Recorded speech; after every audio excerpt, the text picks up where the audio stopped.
Here we divide 392 by 2 in long division method. So 2 times 1 means 2. On subtracting we get 1. So now this 1 is less than 2. So we put down the number beside this 9. So now it became 19 and 2 times 9 means 18. On subtracting we get 1. So now again we put down the number beside this 2. So now it became 12 and 2 times 6 means 12.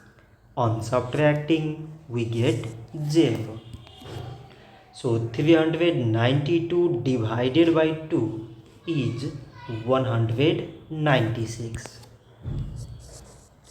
So this much for today and thanks for watching.